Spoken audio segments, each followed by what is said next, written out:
So, I'm not a fan of people criticizing alpha male podcasts and like Kevin Samuels. And it's not because I think those podcasts and Kevin Samuels are above criticism. It's just that when people do decide to criticize them, they oftentimes decide that rather than addressing the points critically and applying morality and standards and implying that there's some kind of goal beyond the materialism of our Western society, they decide it makes more sense to mock these people and just point and laugh at them. Uh, Whenever I refer to like liberals and conservatives, I think at this point I would hope people that subscribe to my channel know I'm mostly talking about a personality type that I am talking about politics. Because technically speaking, politics and like where different type of like beliefs and ideologies kind of can shift and change based on definitions. But the type of people that kind of adhere to being conservative and liberals is a bit set in stone from what I've seen so far, like at least in my experience in life. So when I refer to liberals, I'm particularly referring to the personality type than I am the politics, although they do kind of go hand in hand for reasons that can be discussed another day. So whenever I see the liberal mindset people like, or progressive mindset type people talk about, well, the red pill, or talk about dating philosophies, it's oftentimes very, very, to be frank, disingenuous and off base.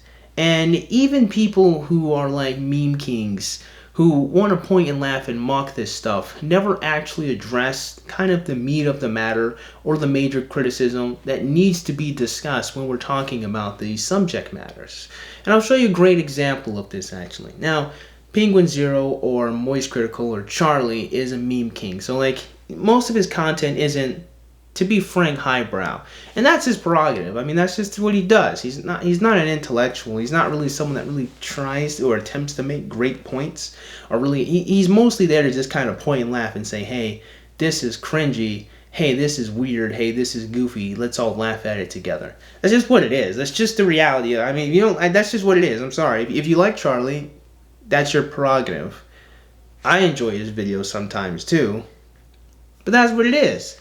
And that type of like mockery does nothing for no one, even when there is a legitimate counter argument to be made about what someone is saying.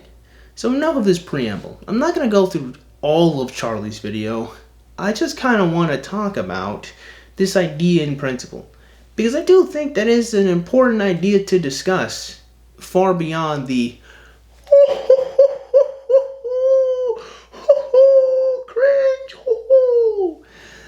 that I absolutely despise.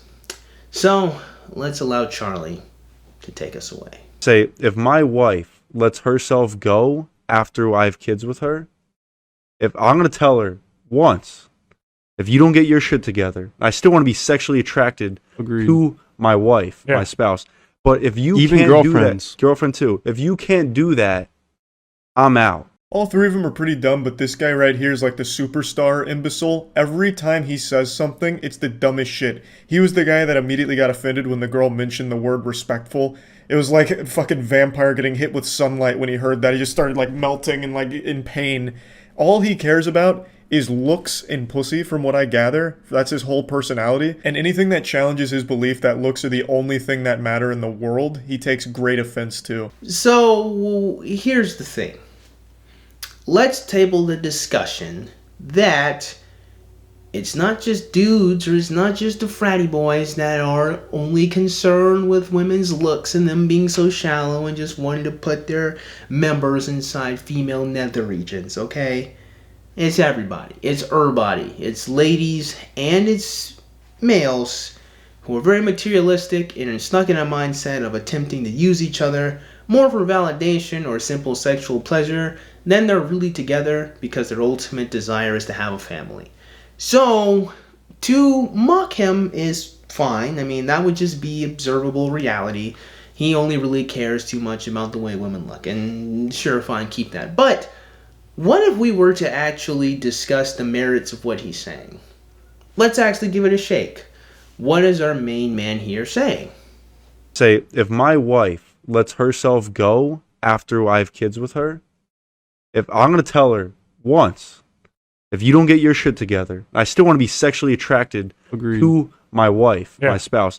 But if you Even can't girlfriends. do that, girlfriend too, if you can't do that, I'm out. So let's start off with this. I'm sure he's grandstanding. I'm certain that's what he's doing. I don't believe for half of a damn second that if his wife really did get overweight, he would tell her one time. He's probably just posturing. And should he be criticized for that? Absolutely. I think it's cap. And his friend should have called him out on that and said, man, that's cap. I agree, but that's cap. Because let's be fair. I'm jumping ahead of myself. So what is the sentiment that our brother here is saying? He's saying that he still wishes to remain attracted to his wife or to his girlfriend. I'm going to lean mostly more on wife thing because girlfriend seems to be more of a temporary position these days than it is something that is people are actually trying to utilize as a method to vet individuals for marriage. So, whatever. Point being, I get it. And I think that that's fair because in in Charlie's attempt to mock him, there really is no actual discussion on what he's saying. So let's do that. Let's have an actual conversation about what he's saying. Do I think that it's fair to abandon somebody because they're no longer physically attractive? And the honest answer to that question is no. I do think people are right to be initially thrown off by the fact that a husband, hypothetically, would no longer wish to be a husband because his wife isn't someone he wants to have sex with. And I'm certain everyone sees it as being incredibly shallow, because it is shallow. When you make a vow to be somebody's husband, you do vow to be with them for better or for worse. Till death do you part. That is, if people actually utilize the marriage vows correctly and don't say their own fluffy nonsense that just basically means you make me feel good right now, please love me and don't stop. Oh wait, you did stop? Never mind, I guess it's time to divorce. What I'm saying is that based on the vows and based on the principles of being in a marriage, I think every wife absolutely has a right to say, hey, my husband, you can't abandon me because I'm not attractive anymore. But by that same token, wives, you are doing a little bit of a disservice for your husband. And this is when the hot take begins, my brothers. In case you guys didn't immediately leave by calling me a simp because I attempt to remain honorable, I'm going to have to be that guy. You know, I was watching a video several months ago, and this guy asked a question to, I think it was his wife, I could be wrong, but it was to a lady. And he asked, why is it that women want us men to be monogamous, and yet, when we are monogamous with them, they cannot handle our sexual drive? It's like, why would they ask us to be exclusive and then stop having sex with us? Or why would they ask for us to be exclusive with them and like get married to us, you know, and then complain about the fact that we want to have sex with them? And I said, dang, that's a really good question. Because the reality is that if you do a marriage correctly, your wife is the last person you can ever have sex with. Because, well, here's the thing. If you do a marriage correctly, by correctly I mean that you're the only person she has sex with and she's the only person you have sex with, or him or her. If a wife and a husband are faithful and they only ever have sex with each other, then that would mean that that's the last person you can ever have sex with. Is it fair to make that sacrifice miserable? Meaning, is it fair that even though it's true that that person probably shouldn't at this point be so shallow, that you, even as a husband we could say, but particularly as a wife, should you then stop trying to be attractive for this person. And again, I am nothing if not fair. I try to be reasonable. And I do think, and I can understand why any woman, especially on the surface, can have quite the visceral reaction. How can you expect me to continue to try to be attractive after I've had children, and after I have a whole life, and after I have to raise our family? Like, why would you abandon me because I no longer pleasure you sexually? Fair enough, I think you're right. You shouldn't be abandoned. But as a wife, shouldn't there be some part of you, something that compels you to want to have your husband be satisfied and happy, if you know this is one area of which you could both satisfy him and make him happy? Shouldn't there be, dare I would say, some type of force or emotion that a lot of people constantly talk about that makes two people stay with each other? What emotion do you guys think that I'm referring to? Oh yeah, that's right, love. It's love. Because from my point of view, and I could be wrong here, but from my point of view, if someone has made the sacrifice to only be with you, they'll never have another person again, I feel, it's my feelings, that it's a little bit of a spit in the face.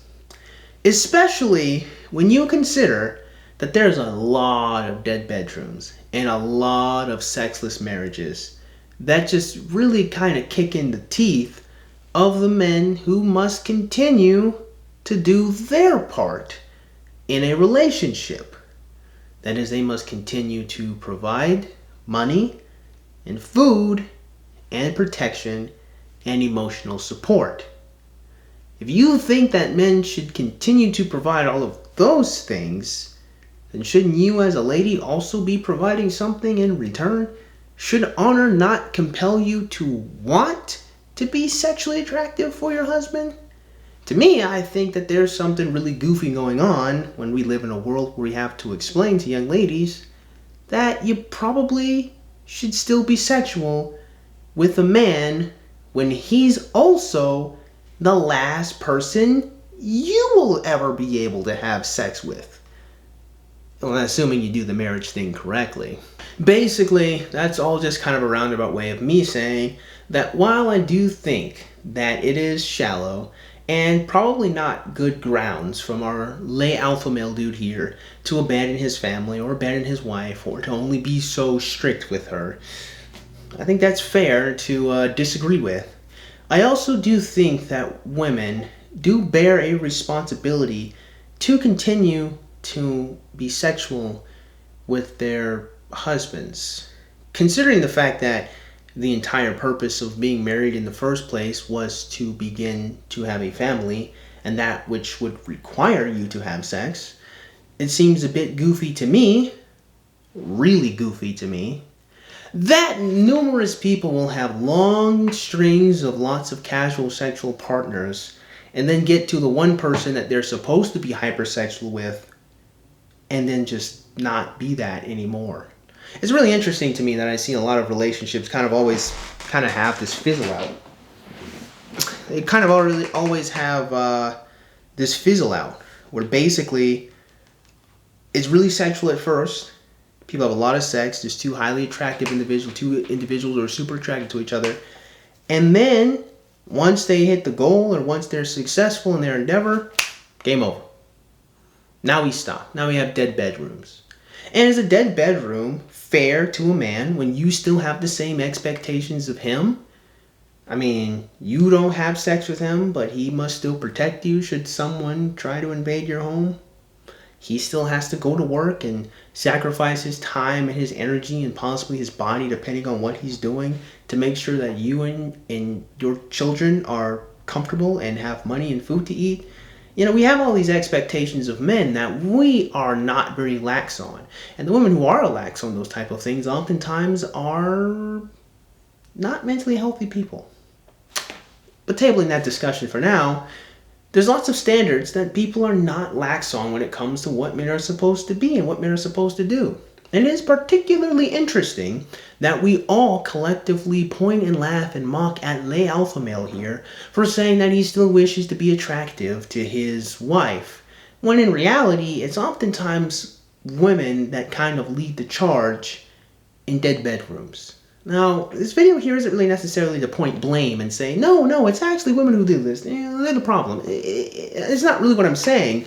But what I am saying is we have to highlight the fact that, in reality, that's not typically what's going on.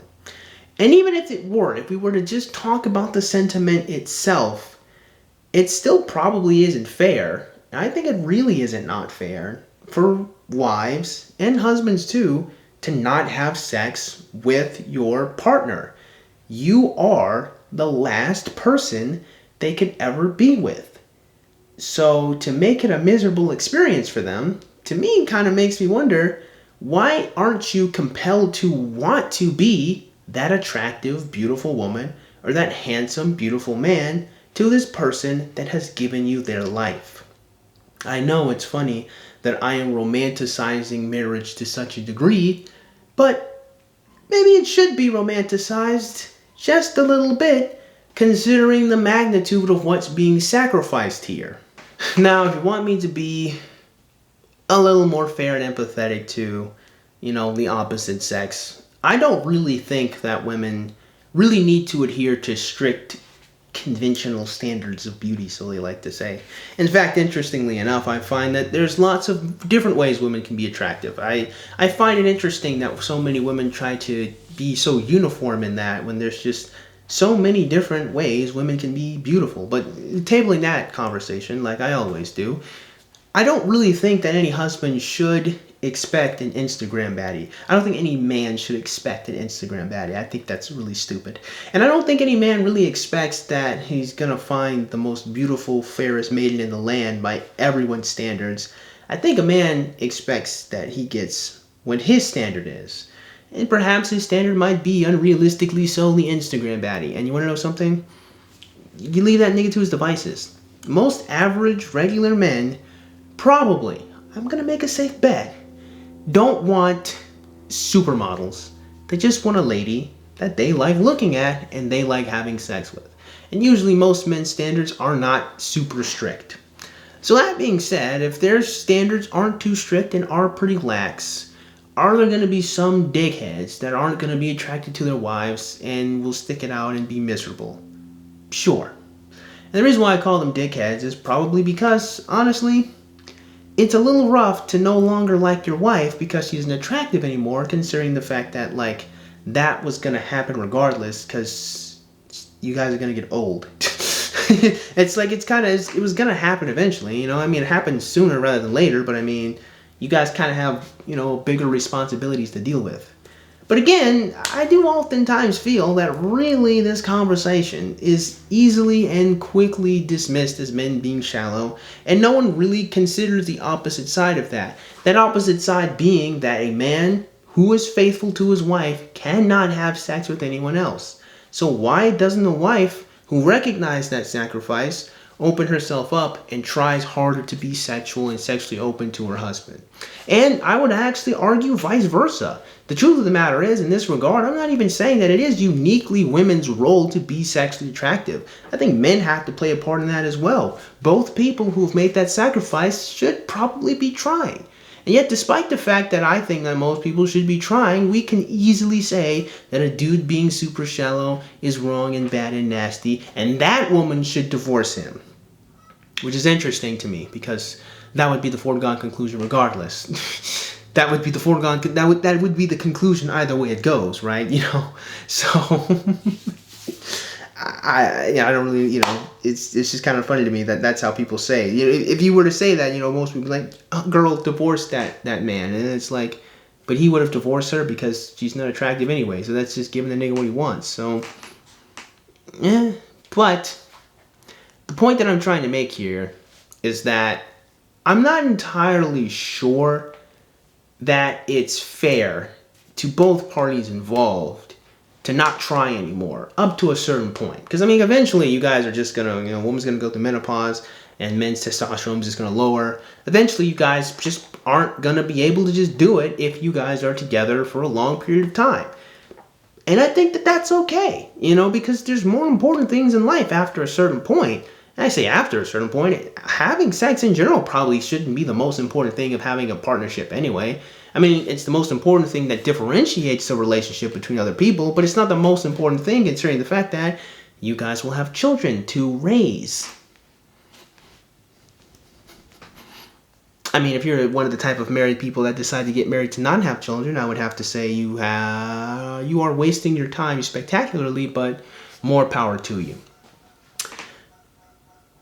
And you see, my friends, in conclusion, I'm going to say that I don't really agree with alpha male bro here. I don't really think that you should abandon a woman because she's not attractive anymore. But at the same time, while I do think that you should honor the vow that you made, I don't think that it is fair for women to believe that they don't have to try anymore for their husband because he's her husband.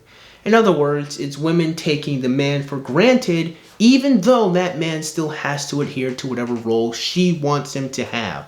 That is totally not fair. Should a husband be shallow and only respect a woman because she's beautiful? Absolutely not. And I don't think most men operate like that anyway. But at the same time, women should be trying to be beautiful for their husband. And it's really interesting to me that in the internet age, you can find lots of women in relationships right bloody now selling their sexuality on the internet right now on Instagram and of course on OnlyFans and on Twitter. It's remarkable that these women will be so outwardly sexual to bloody strangers to pay their bills. And then they'll have boyfriends and that should be its own video discussion one of these days, now that I think about it. But in order to wrap this video up, I want you guys to see what I did here. I know I sound like a teacher or I sound a bit pretentious, but what I did here was instead of simply mocking the alpha male Chad bro dickhead, whatever his name is, I really don't care. I actually took what he said, disagreed with it, but saw what point he was making. And I think that that goes a lot farther than simply pointing and laughing. This is a liberal argument tactic that I absolutely despise. And the truth of the matter is, so many people are so charged up and so many people pick one side of the fence over the other that no one recognizes that reality has a lot of nuances and that two things can be true at the same time. Because, my friends, it can be true that a husband should not abandon his wife after she's had children and she's not attractive. But it can also be true that a wife should strive to try to be attractive and sexual for her husband, the man that she's going to be with until she dies, assuming she does the marriage thing correctly. Why would you not want the person that you spend the most amount of time with, that you see all the time, that you go to bed with, to like you and have sex with you?